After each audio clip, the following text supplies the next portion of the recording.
Good morning बच्चों। आज हम वैद्युत विभव या इलेक्ट्रिक पोटेंशियल के बारे में पढ़ेंगे। बच्चों, जैसे गुरुत्वीय क्षेत्र जब हम पढ़ रहे थे तो गुरुत्वीय क्षेत्र में भी हमने गुरुत्वीय विभव पढ़ा था, और गुरुत्वीय बल या स्प्रिंग बल जैसे संरक्षी बल होते हैं, कंजर्वेटिव फोर्सेस होते हैं, वैसे ही वैद्युत बल भी कंजर्वेटिव फोर्स है।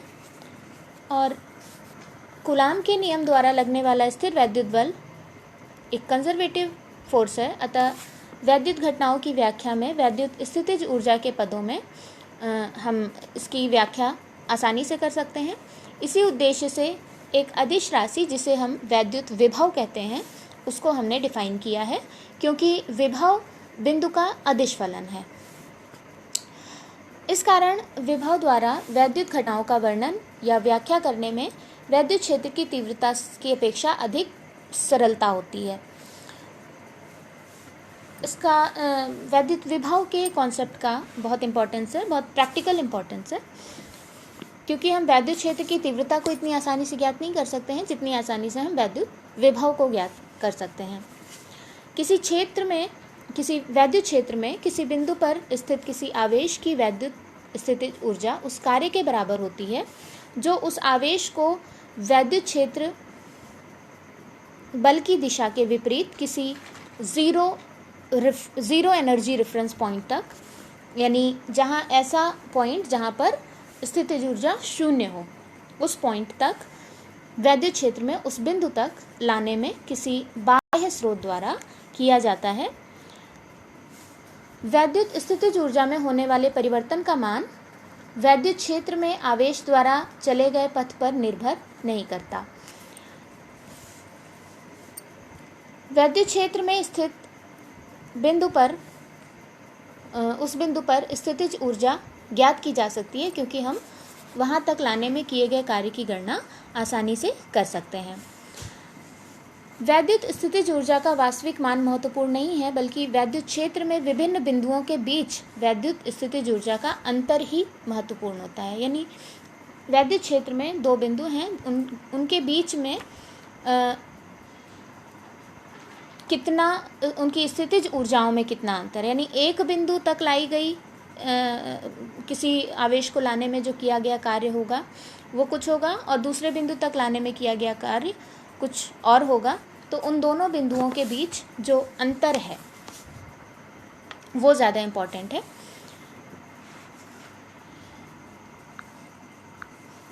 जैसे हमने ये वैद्युत क्षेत्र है एक, जहाँ पर एक पॉइंट हमने ए ले लिया है, दूसरा पॉइंट बी ले लिया है। अब ए पॉइंट तक लाने में कुछ और कार्य किया जाएगा। ए पॉइंट तक लाने में मान लीजिए WA कार्य किया गया, या ए पॉइंट पर जो स्थितिज ऊर्जा होगी वो UA से हम दिखाएं, और बी पॉइंट तक लाने में जो कार्य होगा वो WB होगा, या इसको हम UB से दिखाएं। तो A से B तक कार्यों में जो अंतर आ रहा है, जो डिफरेंस आ रहा है, वो ज़्यादा इम्पोर्टेंट है हमारे लिए जानना।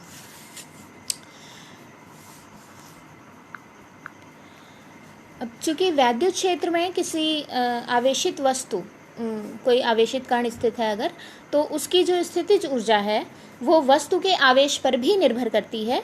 इसलिए वैद्युत क्षेत्र के साथ वैद्युत विभव को हम लोग जोड़ सकते हैं, और वैद्युत विभव, जो कि इसकी पहली परिभाषा बन जाती है कि वैद्युत क्षेत्र में किसी बिंदु पर स्थित किसी परीक्षण आवेश Q0 की वैद्युत स्थितिज ऊर्जा और उसके आवेश की निष्पत्ति यानी रेशियो को क्षेत्र के उस बिंदु पर वैद्युत विभव कहते हैं। इसे V से प्रदर्शित करते हैं, और V = U/Q0। इसको हम मैथमेटिकली शो कर सकते हैं कि वैद्युत स्थितिज ऊर्जा और उस आवेश के परिमाण का अनुपात है विभव।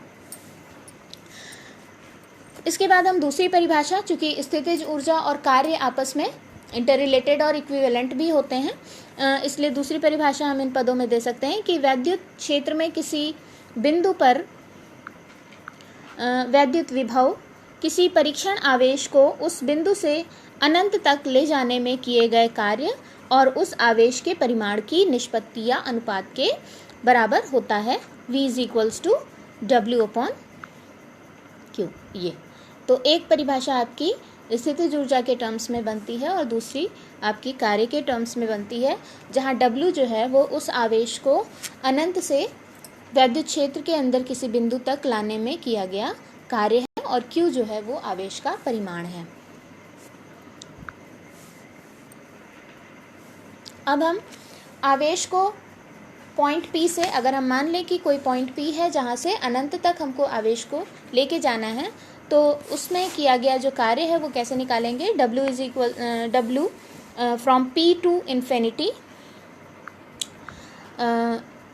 Integral P to infinity F dot dr, क्योंकि बल और विस्थापन का डॉट प्रोडक्ट होता है वर्क डन, इसलिए F डॉट dr हो जाएगा। और इसको जब हम F की वैल्यू रखेंगे तो QE डॉट dr, और Q चूँकि कांस्टेंट है वो बदलता नहीं है, इसलिए integration P to infinity E dot dr। इसको जब हम इंटीग्रेट करेंगे E की वैल्यू को रख करके तो हमें W की वैल्यू मिल जाएगी। और चूँकि W upon Q is equals to V होता है, तो V is equals to W P to infinity upon Q is equals to integration और P to infinity E dot dr। अब अगर हम लिमिट्स को चेंज कर दें, फ्रॉम P टू इन्फिनिटी की बजाय इनफाइनाइट टू P कर दें, तो ये जो इंटीग्रेशन की वैल्यू है वो निगेटिव हो जाएगी। और निगेटिव वैल्यू ये बताती है कि हमें कार्य प्राप्त हो रहा है, यानी जब हम P से इन्फिनिटी तक ले जाएंगे तो हमें कार्य करना पड़ेगा, और इन्फिनिटी से P तक ले आएंगे तो हमें कार्य प्राप्त होगा। तो करने वाला कार्य हमेशा पॉजिटिव होता है और प्राप्त होने वाला कार्य हमेशा निगेटिव होता है। अब इस फॉर्मूला में देखें हम लोग, तो V is equals to minus integration from infinite to P E dot dr है, जहाँ E वैद्युत क्षेत्र का परिमाण है और dr आवेश को विस्थापित करने की न्यूनतम दूरी है। अगर हम दो पॉइंट्स की बात करते हैं A और B, जैसा कि हमने पहले भी बताया था कि दो पॉइंट्स के बीच में कितना अंतर है उनकी स्थितिज ऊर्जाओं या वैद्युत विभव में, ये ज़्यादा इम्पोर्टेंस रखता है। तो अगर किसी वैद्युत क्षेत्र में दो पॉइंट्स हैं A और B, ये A और B में A पॉइंट पर वैद्युत विभव VA है और B पॉइंट पर वैद्युत विभव VB है और दोनों के बीच की दूरी है D। तो जो डेल्टा V होगा, यानी VA और VB का जो अंतर होगा वो E डॉट D के बराबर होगा, यानी डेल्टा V या विभवांतर इसको कहेंगे, वो E डॉट D के बराबर होगा। इसके बाद हम बात करते हैं बिंदु आवेश Q के कारण किसी बिंदु पर वैद्युत विभव, यानी कोई एक बिंदु आवेश रखा हुआ है और उसके कारण वैद्युत विभव कितना है ये हम निकालेंगे। तो इसके लिए हम एक बिंदु आवेश मान लेते हैं जो कि A पॉइंट पर प्लेस्ड है, प्लस Q आवेश है, और इससे R दूरी पर स्थित पॉइंट P पर हमको गणना करनी है विभव की। ये पॉइंट P है। अब R का जो पोजीशन वेक्टर है वो R कैप होगा और R कैप की दिशा में ये मूव करेगा। तो ये जो एक छोटी सी डिस्टेंस हम मान रहे हैं dr, हमने ये माना है कि P पॉइंट से अनंत तक ले जाने में किया गया कार्य हमको निकालना है। तो P पॉइंट से अनंत तक जाने के बीच की जो दूरियां हैं उस दूरी को हम छोटी छोटी अत्यंत सूक्ष्म दूरियों में अगर हम डिवाइड कर लें, तो वो सूक्ष्म दूरी अगर dr हो, तो पहले हम एक छोटी सी सूक्ष्म दूरी के लिए ये वैल्यू कैलकुलेट करेंगे Vp की। तो Vp is equals to V at P is equals to integration from R to infinity E dot dr। Since E is equals to 1/4 pi epsilon naught k q by r square into r cap, then Vp is equals to integration r to infinity 1/4 pi epsilon naught k q by r square r cap dot dr. Because r cap is the direction of r, position vector r, therefore r cap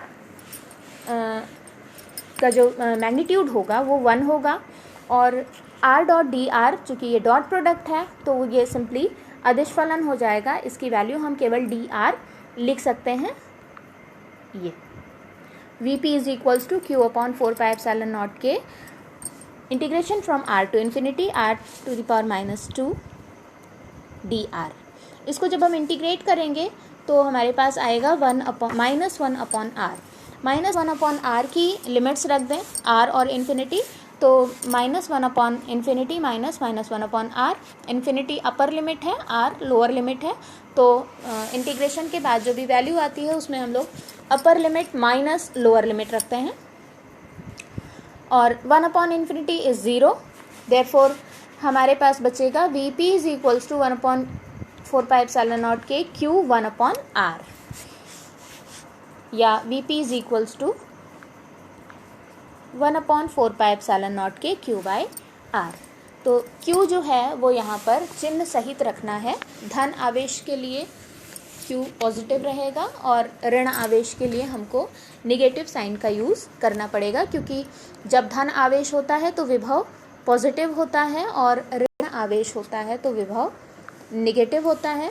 और पहले भी हम बता चुके हैं कि विभव अदिश राशि है और इसका मात्रक इसका वोल्ट होता है, और या फिर जूल पर कूलाम भी रख सकते हैं, क्योंकि W/Q या U/Q से हमने इनको डिफ़ाइन किया है।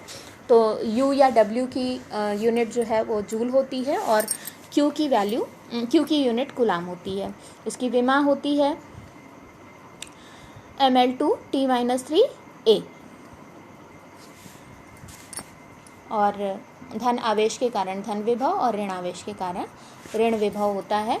और अगर बहुत सारे चार्जेस एक अलग अलग पॉइंट्स पर प्लेस्ड हैं, जैसे Q1 R1 पर प्लेस्ड है, Q2 R2 पर है, Q3 R3 पर है, तो अलग अलग पॉइंट चार्जेस की वजह से किसी एक पॉइंट पर अगर हमें पोटेंशियल देखना है तो अलग अलग चार्जेस का पोटेंशियल हमको निकालना पड़ेगा, और वो सारे पोटेंशियल निकाल करके जो नेट पोटेंशियल होगा वो सभी पोटेंशियल्स का स्केलर सम होगा, अदिश योग होगा। और अदिश योग आप जानते हैं कि चिन्ह सहित रख करके करते हैं, बीजगणितीय योग जिसको हम अलजेब्राइक सम भी कहते हैं। तो v is equals to v1 + v2 + v3 and so on. तो इसी तरह से अलग अलग चार्जेस को हम उसके साइन के साथ रख करके और ऐड कर देंगे तो हमें नेट पोटेंशियल मिल जाएगा। इसके बाद बात करते हैं विभव प्रवणता की, पोटेंशियल ग्रेडियंट। जब दूरी के साथ साथ विभव के मान में परिवर्तन होता है, ये हमें पता है। जैसे जैसे हम दूरी बढ़ाते जाते हैं वैसे वैसे विभव भी बदलता जाता है, या दूरी घटाने के साथ भी विभव बदलता है। तो दूरी के साथ साथ v के मान में जो परिवर्तन होता है तो उस विभव के परिमाण और दूरी के अनुपात को ही हम कहते हैं विभव प्रवणता। विभव प्रवणता को हम लोग dV/dr से प्रदर्शित करते हैं, जहाँ dV जो है वो विभव के परिवर्तन को दिखाता है और dr जो है वो दूरी के परिवर्तन को दिखाता है। तो dV/dr जो है वो एक सदिश राशि है, चूँकि विभव अदिश राशि है इसलिए dV/dr को हम सदिश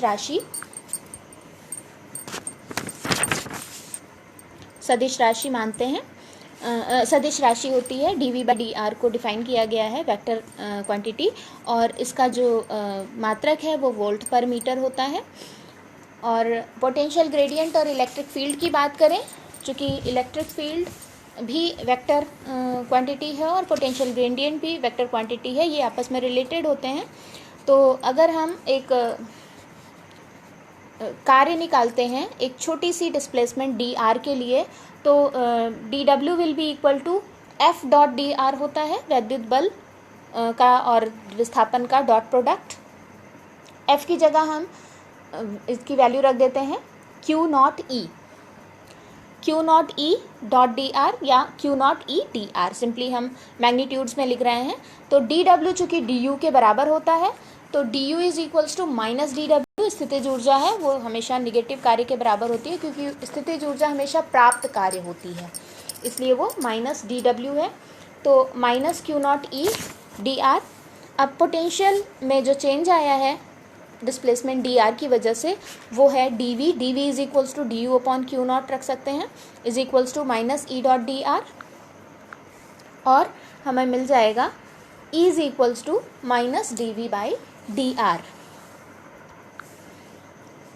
और वेक्टर फॉर्म में हम लिखना चाहते हैं तो vector E is equals to minus dV/dr r cap, यानी पोजीशन वेक्टर की दिशा ही होती है इलेक्ट्रिक फील्ड की दिशा, लेकिन पोटेंशियल ग्रेडियंट की अपोजिट साइड, यानी इसकी जो डायरेक्शन है, जो डायरेक्शन पोटेंशियल ग्रेडियंट की होती है उसकी अपोजिट साइड होती है इलेक्ट्रिक फील्ड की।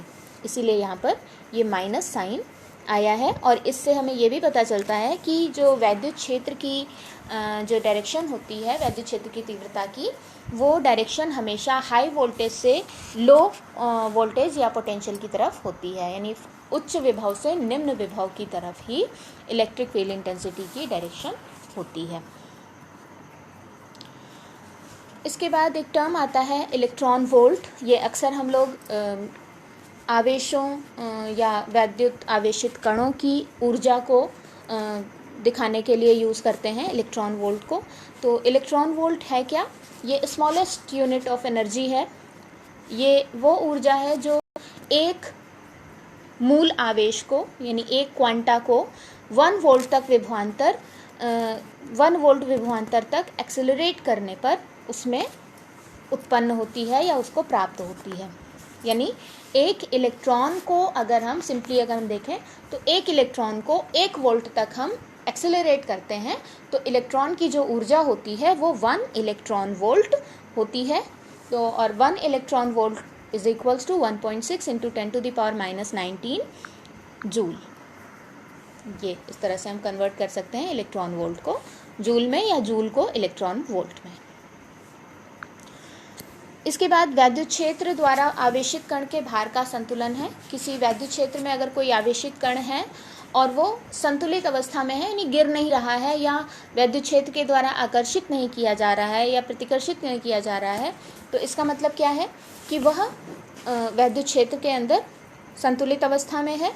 तो संतुलित अवस्था में जब वो होता है तो उस समय कण पर लगने वाला वैद्युत बल कण पर लगने वाले गुरुत्वीय बल के बराबर होता है। तो F electrical is equals to F gravitational, यानी जितना उस पर वैद्युत बल लग रहा है उतना ही उस पर ग्रेविटेशनल फोर्स यानी गुरुत्वीय बल भी लग रहा है, इसीलिए वह संतुलित है उस वैद्युत क्षेत्र में। तो F इलेक्ट्रिकल जो हम वैद्युत बल निकालते हैं वो होता है QE और गुरुत्वीय बल होता है mg, ये हमको पता ही है। और E की वैल्यू अगर हम V/d के टर्म्स में रखें, विभव और दूरी के टर्म्स में, तो QV/d is equals to mg। तो इस तरह से हम बता सकते हैं कि जब भी कोई भी कण, कोई आवेशित कण वैद्युत क्षेत्र में संतुलित अवस्था में है, उसका कुछ द्रव्यमान होगा और उस पर कुछ आवेश होगा, तो उसका आवेश निकालने के लिए या उसका द्रव्यमान निकालने के लिए या उस पर इलेक्ट्रिक फील्ड निकालने के लिए ये इस फॉर्मूले का यूज़ हम कर सकते हैं। इस पर बेस्ड न्यूमेरिकल आपको काफ़ी मिलेंगे। इसके बाद हम बात करते हैं वैद्युत स्थितिज ऊर्जा की। इलेक्ट्रिक पोटेंशियल एनर्जी क्या होती है?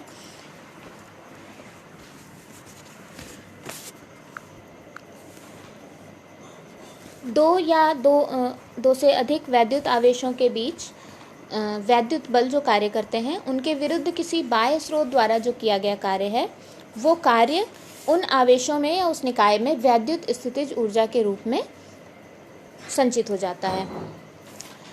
वैद्युत आवेशों के किसी निकाय की वैद्युत स्थितिज ऊर्जा को हम परिभाषित कर सकते हैं कि बिंदु आवेशों के किसी निकाय की वैद्युत स्थितिज ऊर्जा उस कार्य के बराबर होती है जो उन आवेशों को अनंत दूरी से उनकी स्थितियों तक लाकर आवेशों के उस निकाय की रचना करने में किया जाता है।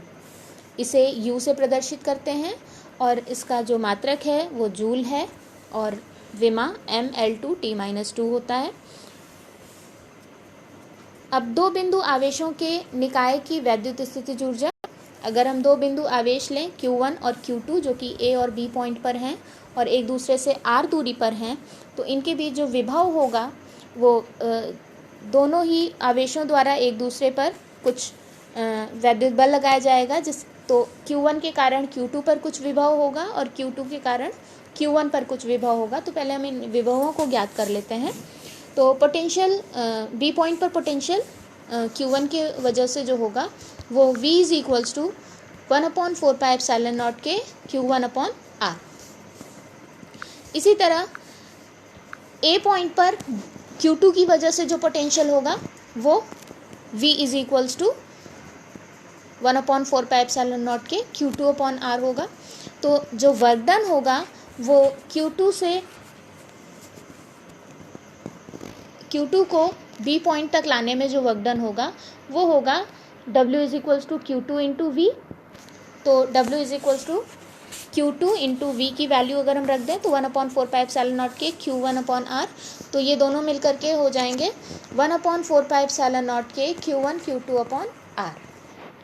और यही वर्क डन पोटेंशियल एनर्जी है।